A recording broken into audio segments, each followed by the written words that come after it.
Many companies assume that outsourcing or cloud computing may automatically increase security risks. But we as the Zero Outage industry standard are thinking differently. We believe that those kind of models increase security maturity, which leads to something that when you as a company may get some kind of services, get a higher maturity of security.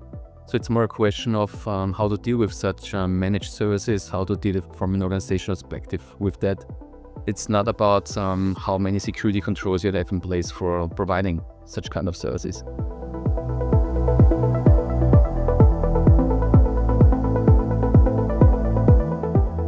Here, the simple fact is that many different roles and people coming together when it comes to managing security, when it comes to setting up a level and a maturity of security, and all those different roles should somehow work together, and therefore the division of labor is underestimated, and by our architecture we can deliver.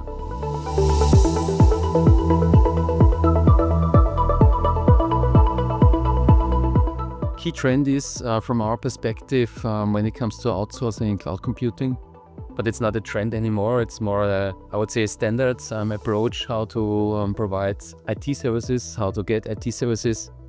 Just imagine mobile phones. I mean, that's the simplest way you can see how cloud computing is working. And therefore, security and all these different requirements need to be in place that you can rely on, that the service provider has a very good security maturity. And you as the company who purchases such services needs to deal with that from an organizational perspective properly.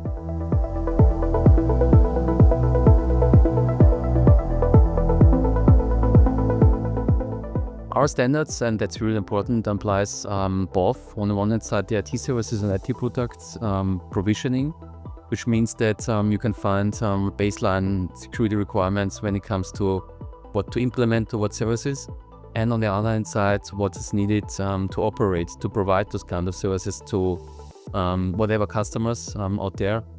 Therefore, we not only focus on technology, we also focus on processes, roles, and whatever is necessary, being able to provide services to customers.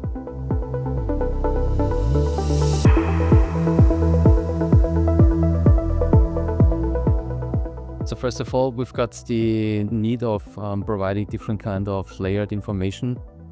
Just imagine, on the one hand side, there is a manager needing to deal with security risks on a high level. Therefore, a different kind of information is needed.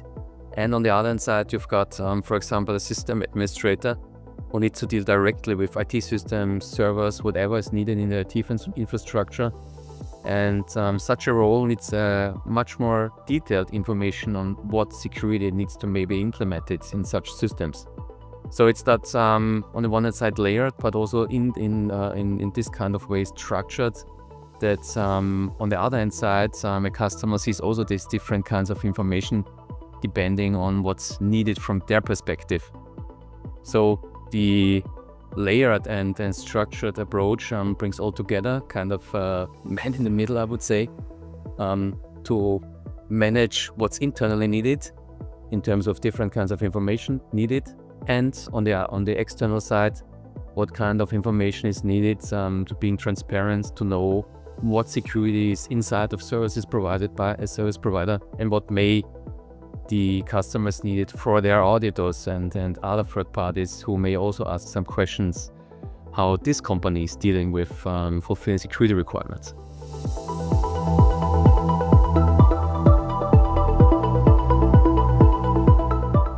So first of all, clarity is power.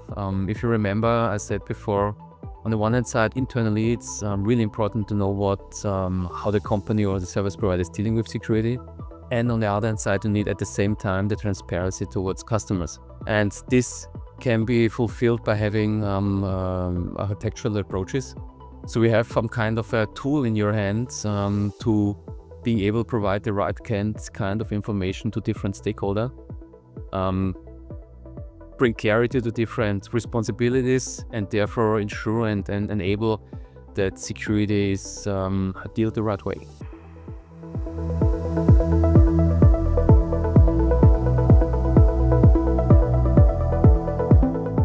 The cybersecurity taxonomy is a multi-compliance, cap-able, structured classification system, which sounds maybe a bit complicated, but it brings, on the one hand side, the organizational ability for different kinds of areas within the service provider, how to deal with IT security. Just imagine identity management, encryption, many other topics needed for providing secure IT services, secure IT systems, products in this way. And the taxonomy is not just academic, practical. It helps to understand what's needed in terms of responsibility, what to ensure to coverage necessary security requirements. It helps also to fulfill different kinds of requirements at the same time by having only one set of security standards.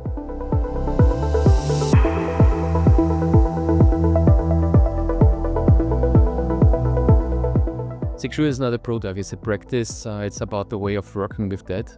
It's about dealing with a framework, being able to provide guidance and clarity in terms of security, which is the basic idea of Zero Outage industry standards, providing architecture, providing structure, providing an easy handable framework finally, which all kind of aspects brings with it, being able to reach Zero Outage finally, where security is a very important part of it.